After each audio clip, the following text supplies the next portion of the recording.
दोस्तों नमस्कार। आज है 4 जुलाई और आज के इस न्यूज़पेपर एनालिसिस वीडियो में हम लोग इंडियन एक्सप्रेस के इंपॉर्टेंट न्यूज़ और आर्टिकल्स को देखेंगे जो हमारे बीपीएससी पॉइंट ऑफ व्यू से रिलेवेंट है और उसके रिलेटेड अगर कुछ स्टैटिक कंटेंट है, कुछ ऐसे चीज़ें हैं जो हमको मेंस में काम आएंगी, जो टेक्स्ट है, तो उसको भी हम देख लेंगे। अभी एक जो पहला आर्टिकल हम लोग देखेंगे वो है कि हेमंत सोरेन जी वापस आ गए हैं। इनको बेल मिल गई थी सुप्रीम कोर्ट से। बेल मिलने के बाद जब वो वापस आते हैं तो झारखंड के चीफ मिनिस्टर जो चंपाई सोरेन जी थे, चंपाई सोरेन, इन्होंने कल रेजिग्नेशन दे दिया। इनके रेजिग्नेशन के बाद अब हेमंत सोरेन वापस से झारखंड के सीएम की कुर्सी पे बैठेंगे। तो यहाँ से हमारे लिए जानने लायक क्या चीज़ है कि हेमंत सोरेन एक चीफ मिनिस्टर थे, इन पे क्रिमिनल चार्ज लगा। ठीक है, इन पे क्रिमिनल चार्ज लगा। क्या गवर्नर पे क्रिमिनल चार्ज लग सकता है? क्या प्रेसिडेंट, सर्विंग प्रेसिडेंट पे क्रिमिनल चार्ज लग सकता है? नहीं लग सकता है। ब्रिटेन में एक कॉन्सेप्ट है king can do no wrong, राजा कभी गलत नहीं कर सकता है। तो वही प्रिंसिपल यहाँ पे प्रेसिडेंट और गवर्नर के साथ सेम प्रिंसिपल पे लागू किया गया है कि गवर्नर और प्रेसिडेंट जब वो सर्व कर रहे होंगे तब वो किसी भी तरह के क्रिमिनल ऑफेंस से इम्यून रहेंगे। हाँ, उनके अगेंस्ट सिविल प्रोसीडिंग्स चलाई जा सकती है गवर्नर के अगेंस्ट में, उनको एक नोटिस दे के कुछ दिनों का, उसके बाद एक तरीका है, एक प्रोसीजर है, उस एक प्रोटोकॉल है, उसको फॉलो करके सिविल केसेस चलाए जा सकते हैं। लेकिन that too also after due permission और बहुत सारे प्रोसेस के बाद क्रिमिनल प्रोसीडिंग्स से, किसी भी क्रिमिनल केसेस से गवर्नर और प्रेसिडेंट इम्यून रहते हैं, लेकिन चीफ मिनिस्टर इम्यून नहीं रहते हैं। इस आर्टिकल से यही जानने लायक चीज़ है। अगर आपको देखना है तो इसमें ये देख सकते हैं कि गवर्नर को जो इम्यूनिटी मिलती है क्रिमिनल केसेस से वो कौन से आर्टिकल के अंदर है, उसका आर्टिकल नंबर क्या है वो आप देख लीजिएगा। अगला आर्टिकल हाथरस से रिलेटेड है। अभी क्या हुआ कि हाथरस में एक बहुत स्टैम्पेड हुआ, भगदड़ हुई, जिसमें 100 से ज़्यादा लोगों की डेथ हो गई। तो यहाँ जो क्वेश्चन है, यहाँ जो सवाल उठता है, ऐसा क्यों हुआ? तो ऐसा है कि लोगों की जो अंधश्रद्धा बोलते हैं जिसको, है ना, अंधश्रद्धा, मतलब लोग किसी लिविंग क्रिएचर को ही गॉड मानने लगे, गॉड अलाइक मानने लगे।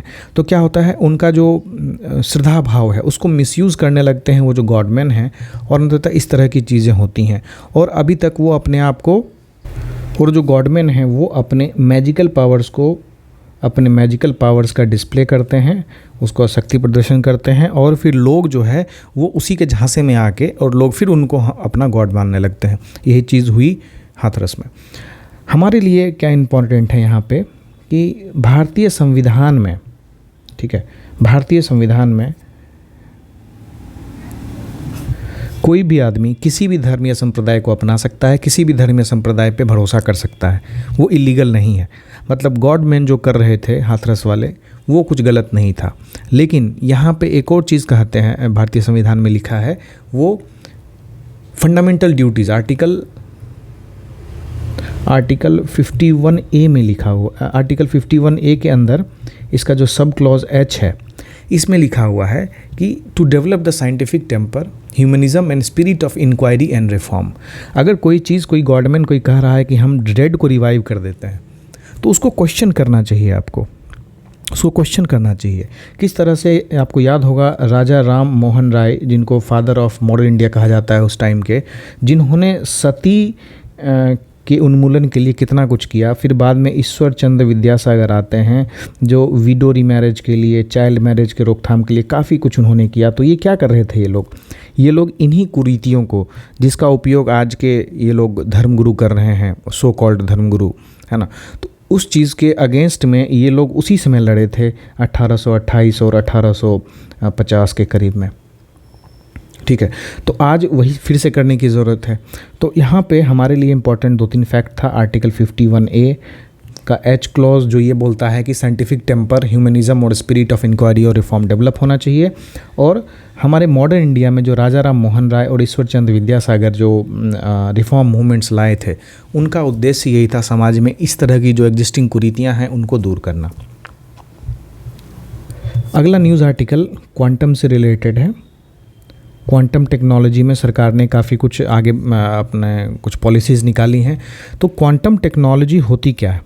है ना।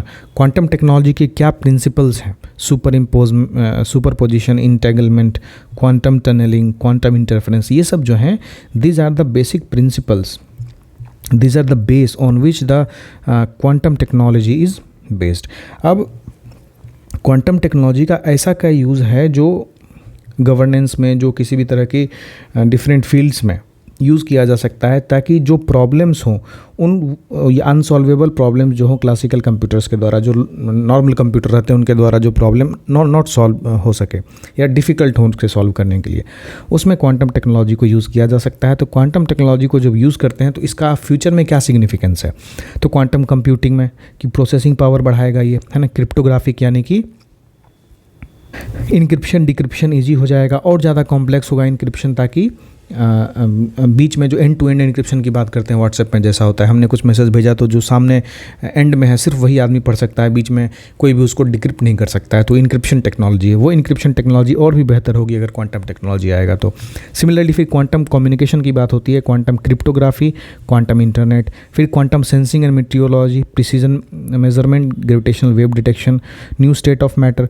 देखो इसका यूज़ कहाँ होगा तुम्हारे सब्जेक्ट में, अगर सब्जेक्ट में देखोगे तो तुम्हारा जो GS2 सेक्शन 3 है, साइंस एंड टेक्नोलॉजी, उसमें जो भी इवॉल्विंग टॉपिक्स हैं जैसे आर्टिफिशियल इंटेलिजेंस, जैसे क्वांटम टेक्नोलॉजी, इन सब के बारे में हम लोग न्यूज़पेपर में ही डिस्कस कर लेते हैं।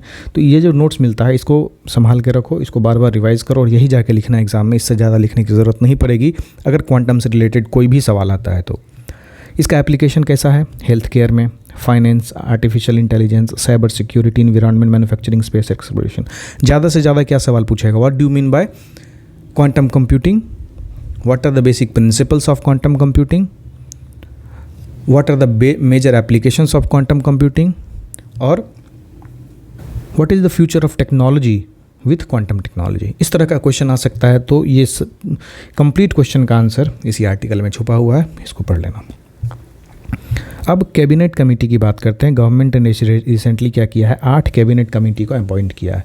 जो कैबिनेट कमेटी बनाई जाती है उसका पर्पस क्या होता है, ये आपके पॉलिटी का काफ़ी इंपॉर्टेंट, तो आपको पता होना चाहिए, पॉलिटी में आपने काफ़ी डिटेल से पढ़ा होगा कि आर्टिकल 74 ये डिसाइड करता है कि संविधान को एक काउंसिल ऑफ मिनिस्टर्स बनाना है। ये काउंसिल ऑफ मिनिस्टर्स जो है ये डिसाइड करेंगे, अलग अलग मंत्रालय इनको दिया जाएगा, अलग अलग विभाग दिया जाएगा और उस विभाग का ये काम करेंगे, लेकिन they will finally report to prime minister, जो कि आर्टिकल 75 में जिनके बारे में चर्चा है।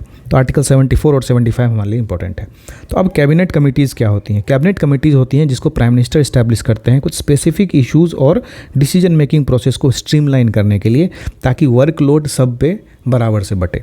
तो इसमें बहुत इंपॉर्टेंट कैबिनेट कमिटीज़ होती हैं, जैसे cabinet committee on security, cabinet committee on economic affairs, cabinet committee on political affairs, है ना, cabinet committee on parliamentary affairs, investment and growth, employment and skill development, और भी 2 कमिटीज एक्स्ट्रा हैं जो भारत सरकार ने अभी लाई हैं। इन 2 जो नए कैबिनेट कमेटी हैं, apart from this listed here, जो यहाँ लिखे हुए हैं, इसके अलावे जो हैं उसको आपको कमेंट करना है कि कौन कौन से 8 मिनिस्ट्रीज हैं, जिसमें से 6 मिनिस्ट्री तो हमने यहाँ लिखा है, 2 मिनिस्ट्री को छोड़ा है, वो कौन सी 2 मिनिस्ट्रीज़ हैं, कौन सी 2 कैबिनेट कमिटीज़ हैं। तो कैबिनेट कमेटी यही होता है कि इनका जो रेलिवेंस है उसी बात से है कि डिसीजन मेकिंग में काफ़ी इनका योगदान रहता है, एफिशिएंट डिसीजन मेकिंग होती है, स्पेशलाइजेशन रहता है, क्योंकि अगर आप सिर्फ एक डिपार्टमेंट, सिर्फ एक एरिया देख रहे हैं तो उसके अंदर की चीज़ों को डीप स्टडी कर पा रहे हैं, तो उसमें रिफॉर्म लाने की जो ज़रूरत है तब समझ में आता है जब उसमें आप इन्वॉल्व रहेंगे। तो वो तब हो पाता है जब कैबिनेट कमेटी बनती है। कैबिनेट कमेटी के कुछ लोग उन चीज़ों पर स्टडी करते हैं। फिर पॉलिसी कोऑर्डिनेशन, कि एक जैसा कोहेरेंट पॉलिसी सारे डिपार्टमेंट्स में हो रहा है कि नहीं हो रहा है, पॉलिसी फॉर्मुलेशन जो है उसका इम्प्लीमेंटेशन सही तरीके से, हॉरिजॉन्टली डिप्लॉयमेंट जो बोलते हैं वो सही से हो रहा है कि नहीं हो रहा है। फिर crisis management, political management, monitoring and implementation of all the policies and programmes.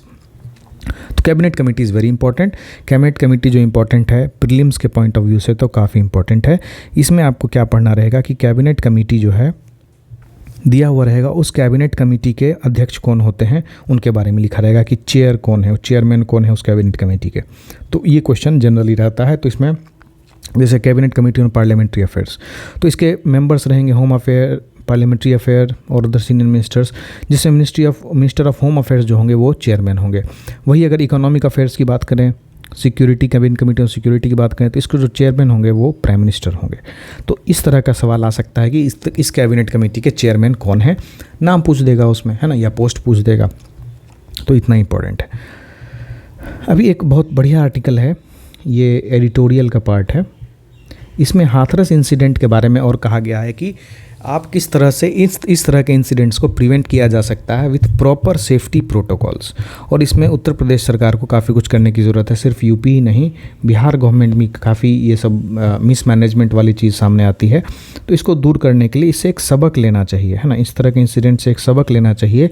जो भी लॉ एंड ऑर्डर में इन्वॉल्व हैं, आगे चल के अगर आप CEO बनेंगे, है ना, आपको किसी अंचल का प्रभार रहेगा तो आप रिपोर्ट करेंगे वहाँ के जो SDO हैं उसको। तो जो आप अंचल का प्रभार रहेगा तो अंचल के अंदर जो भी लॉ एंड ऑर्डर इश्यूज़ होंगे वो आप ही के अंदर आएंगे। आपको मजिस्ट्रियल ड्यूटी दी जाएगी और लॉ एंड ऑर्डर को संभालने की ड्यूटी दी जाएगी। अगर कोई मिनिस्टर MP आ रहे हैं, अगर उनका कोई प्रोग्राम है, अगर CM साहब आ रहे हैं, उनका कोई प्रोग्राम है, तो जो ग्राउंड पे बंदोबस्ती की ड्यूटी होती है, बंदोबस्त की ड्यूटी होती है, या फिर जो उनका प्रोग्राम की सिक्योरिटी की ड्यूटी होती है, तो उसके मजिस्ट्रेट बनाए जाते हैं अपार्ट फ्रॉम पुलिस। पुलिस तो ग्राउंड लेवल पे काम करेगी, उसको मॉनिटर करने के लिए, पुलिस के इंचार्जेज से कोऑर्डिनेट करने के लिए एडमिनिस्ट्रेशन को इन्वॉल्व होना पड़ता है, प्रशासन को इन्वॉल्व होना पड़ता है, उसमें यही अधिकारी सामने आते हैं। तो इन अधिकारियों का सबसे जो है ना प्राइम इंपॉर्टेंस होता है इस तरह की चीज़ों में, जो डेडली स्टैम्पेड हुआ है अभी हाथरस में, उस टाइप के इंसिडेंट से बचाने के लिए। तो राइटर इसमें ये कहते हैं ना कि अगर कोई प्राइवेट फंक्शन हो रहा है तो सरकार क्या समझती है, सरकार को लगता है कि इसका काम सिर्फ परमिशन और सिक्योरिटी प्रोवाइड करना है, लेकिन उसको ये भी समझना चाहिए कि ऑर्गेनाइजर के साथ स्टेट अथॉरिटीज़ पे भी ये ओनस है कि किसी तरह की सेफ्टी का कॉम्प्रोमाइज़ ना हो। सिर्फ सिक्योरिटी नहीं, सेफ्टी का भी ध्यान रखना है। और सिक्योरिटी किसको दी जाती है? जो गॉडमैन आएंगे, जो लीडर आएंगे, है ना, जो इंपॉर्टेंट पर्सनालिटीज़ आएंगे उनको। क्राउड मैनेजमेंट पे उतना फोकस नहीं रहता है। और क्राउड मैनेजमेंट किसी भी प्रोग्राम के लिए, किसी भी बंदोबस्ती के लिए एक प्राइम इम्पोर्टेंस होता है। एक जब ट्रेनिंग लोगे ना तो उसमें ये चीज़ बताया जाएगा, क्राउड मैनेजमेंट के बारे में एक केस स्टडी होता है, इस पर वो बताया जाएगा। फिर ऑथर इसमें ये भी लिखते हैं कि जो अथॉरिटीज़ हैं उनको स्ट्रिंजेंट होना पड़ेगा कि गैदरिंग की साइज़ कितनी होनी चाहिए, है ना, कि अगर आपने 80,000 की परमिशन दी है तो उससे अगर 1 लाख हो रहा है तो who is responsible for this, how to tackle this situation. इसके लिए बैकअप प्लान्स क्या हैं, क्या एंट्री बंद कर दी जाएगी, या अगर एंट्री बंद ना करके क्या उस दिन का प्रोग्राम कैंसिल कर दिया जाएगा, या जो ऑर्गेनाइजर्स हैं उन पर FIR किया जाएगा। इस तरह की कुछ सिचुएशन करनी चाहिए, है ना। और क्या होता है कि इस तरह के प्रोग्राम को कवर करने के लिए मुश्किल से क्या करते हैं कि एक थाना का जो 4 से 7 एम्प्लॉय भेज देते हैं, जो थाना का कांस्टेबल है, और बाकी जो RAF टाइप चीज़ें जो होती हैं, या जो रैपिड एक्शन फोर्स है, जो रिजर्व पुलिस बल है स्टेट का, उसको मोबिलाइज़ किया जाता है इन सब इवेंट्स को कवर करने के लिए। लेकिन कभी कभी क्या होता है कि ये जो लाए जाते हैं इनको अंडर एस्टिमेट कर लिया जाता है कि भीड़ इतनी ही रहेगी, तो कम RAF के जो कांस्टेबल्स हैं उनको भेजा जाएगा, या फिर जो इंस्पेक्टर्स हैं उनको भेजा जाएगा। लेकिन इस तरह की सिचुएशन को और थोड़ा सेंसिटाइज होने की ज़रूरत है कि सिर्फ आप सिक्योरिटी सेफ्टी नहीं देना है, वहाँ पे हेल्थ केयर फैसिलिटीज़ को भी क्विक रखना है। क्योंकि आप समझो कि कहीं भी कोई इंसिडेंट होता है, जो प्रधानमंत्री जी का, मुख्यमंत्री जी का जो काफ़िला चलता है उसके लास्ट में एक एम्बुलेंस रहता है। लोग तो समझते हैं अरे फालतू का पेट्रोल डीजल वेस्ट हो रहा है उनके काफ़िले में एम्बुलेंस चल के, लेकिन ये सोचो कि एक क्वालिफाइड डॉक्टर जो एम्बुलेंस में बैठा है, he is responsible for the emergency medical condition of the VVIPs who is travelling, और अलॉन्ग विद दैट जो भी लोग चल रहे हैं उसके लिए, क्योंकि उनका बहुत अहम रोल है। उनको क्विक इमरजेंसी सर्विसेज नहीं दी जाएंगी तो फिर प्रॉब्लम हो जाएगा। तो इसलिए क्या होता है, वहाँ एम्बुलेंस जब चल सकता है तो इस तरह की सिचुएशन में भी क्यों नहीं चल सकता है। फिर अगर देखोगे तो ये जो डिवोटीज़ हैं वो जनरली एक मेकशिफ्ट अरेंजमेंट जो होता है, बांस वांस लगा के जो बनाया जाता है, उसमें इन लोगों को इकट्ठा किया जाता है और भाषण या जो भी है वो किया जाता है। अगर बारिश हो गई तो लैंड मार्ची हो गया, दलदल हो गई, लोग फंसने लगेंगे, गिरने लगेंगे। फिर नैरो एग्जिट रूट्स, वही जलियांवाला बाग टाइप, है ना, एक एंट्री एक एग्ज़िट। अगर भगदड़ हुई तो भीषण भगदड़ हो जाएगी, है ना। तो इस तरह की सिचुएशन कभी भी कोई इवेंट होता है तो उसमें आप देखोगे कि 4 से 5 एग्जिट्स बनाए जाते हैं, उसमें से 4 से 5 में से एक से 2 एग्जिट जो है वीवीआईपीज़ के लिए रहते हैं, ताकि नॉर्मल जो रास्ता है आने जाने का उसमें वीवीआईपीज़ के एंट्री से कुछ भगदड़ ना हो। तो इस तरह के सिचुएशंस को पहले ही सोचा जाता है, उसको प्लान की जाती है, उसको इम्प्लीमेंट किया जाता है। लेकिन क्या है, सरकार यही समझ के रखती है कि हमारा काम सिर्फ परमिशन देना है, आपका काम सिर्फ परमिशन देना नहीं है, सारे एस्पेक्ट्स को देखना है, क्योंकि ओवरऑल जिम्मेदारी लॉ एंड ऑर्डर की आपकी है। तो राइटर ये भी लिखते हैं कि such gatherings are susceptible to panic induced triggers. कुछ भी छोटा सा हुआ, सांप आ गया बोल दिया तो क्या होता है, लोग फिर उसमें तितर बितर होने लगते हैं, एक दूसरे पर चढ़ने लगते हैं, स्टैम्पेड हो जाता है वहाँ पर। तो राइटर लिखते हैं कि हाथरस एक ट्रेजेडी है जिससे पॉलिसी मेकर्स को ये सीखने की ज़रूरत है कि जो सेफ्टी रिलेटेड प्रोटोकॉल्स हैं उसको स्ट्रिक्टली फॉलो करना चाहिए। किसी भी मास गैदरिंग्स के लिए, किसी भी तरह की मास गैदरिंग हुई है उसमें जो भी सेफ्टी प्रोटोकॉल्स हैं, सेफ्टी प्रोटोकॉल्स को फॉलो किया जाना चाहिए, है ना। चलो अगला आर्टिकल है 9 इंटरनल सिक्योरिटी चैलेंजेस। ये अगर यूपीपीसीएस या यूपीएससी की तैयारी कर रहे हैं, अभी जो मेंस लिख रहे होंगे, तो उनके लिए इंपॉर्टेंट हो जाता है। ये आर्टिकल काफ़ी बढ़िया आर्टिकल है, प्रकाश सिंह जी द्वारा लिखा गया है, इसको आप न्यूज़पेपर में पढ़ लेंगे। हमारे लिए इंपॉर्टेंट नहीं है, for BPSC this topic is not relevant. We want to be the part of planetary defence mission और एस्टेरॉयड को स्टडी करना, ऐसा कहा इसरो चेयरमैन में। मैंने लास्ट में एक कुछ वीडियोस पहले एक क्वेश्चन दिया था कि हु इज़ द इसरो के चीफ कौन है, तो कुछ लोगों ने अजीब अजीब नाम लिखा था। अभी भी याद रखिए, एस सोमनाथ जी जो हैं वो इसरो के चीफ हैं। He is the chairman of department of space, secretary of department of space, जो कि आता है पीएमओ के अंदर। और इस जो secretary of department of space हैं ये रिपोर्ट करते हैं सीधा प्राइम मिनिस्टर को। तो इस आर्टिकल में ये कहना चाह रहा है, इसरो अभी क्या है, एक मिशन में पार्टिसिपेट कर रहा है, एक प्लेनेटरी डिफेंस मिशन में पार्टिसिपेट कर रहा है, जो एक एस्टेरॉयड जो कि एपोफिस नाम है जिसका, वो आने वाला है धरती के क्लोज। तो इसको स्टडी करने का काम इसरो बाकी सारे जो स्पेस एजेंसी उनके साथ कर रही है। इससे पहले एस्टेरॉयड को डिस्ट्रॉय करने का एक मिशन हमारा था डार्ट मिशन, है ना। डार्ट मिशन के बारे में पूछ सकता है कि नासा का डबल एस्टेरॉयड रिडायरेक्शन टेस्ट जो है वो क्या है, वो डार्ट मिशन है। किसके द्वारा, अगर ऐसा पूछा जाए तो डार्ट मिशन किसका है, तो डार्ट जो है वो नासा का मिशन है ना। फिर इसी तरह से देखोगे कि जाक्सा जो कि जापान की स्पेस एजेंसी है, इसने भी अभी एक्सप्लोरेशन भेजा ताकि जो भी एस्टेरॉयड से सैंपल्स वगैरह हैं वो कलेक्ट कर सकें और अलग अलग एजेंसीज़ को इन्वॉल्व करके उस पर फोकस स्टडी की जा सके। ये लास्ट आर्टिकल है। अभी क्या है, इंडिया और यूके के बीच में जो एफटीए है, इस पे अगर लेबर पार्टी जीत जाती है तो उसका क्या इम्पैक्ट पड़ेगा, उससे रिलेटेड क्वेश्चन है। हमारे प्रीलिम्स के पॉइंट ऑफ व्यू से इम्पॉर्टेंट ये है इसमें कि लेबर पार्टी को लीड कौन कर रहे हैं वहाँ से, कंजर्वेटिव पार्टी को लीड कौन कर रहे हैं वहाँ से, इन दोनों के लीडर का नाम याद होना चाहिए। आपको पता होना चाहिए यूके और यूएसए जो है बीपीएससी का फेवरेट टॉपिक है। कुछ भी पॉलिटिकल इवेंट होता है तो you have to be aware of this. तो लेबर पार्टी अगर जीत जाता है तो उससे इंडिया और यूके के बीच में जो फ्री ट्रेड एग्रीमेंट है उस पर क्या फ़र्क पड़ेगा। This is very good article for that. इसको एक बार रीडिंग दे देना, नॉट दैट मच इंपॉर्टेंट, क्योंकि काफ़ी ज़्यादा डीप हो जाता है, ऐसा क्वेश्चन नहीं आता है, बस एक पॉइंट ऑफ व्यू बनाने के लिए इंपॉर्टेंट है। और जनरली हमारा जो यूके और यूएस के जो पॉलिटिकल डेवलपमेंट्स हैं उन पर नज़र बना के रखना है। अभी आप देखेंगे कि लेबर पार्टी और कंजर्वेटिव पार्टी के कौन चीफ हैं, उसका नाम आपको पता रहना है इसमें। ठीक है, आज के लिए इतना ही, मिलते हैं अगले वीडियो में, बाय बाय।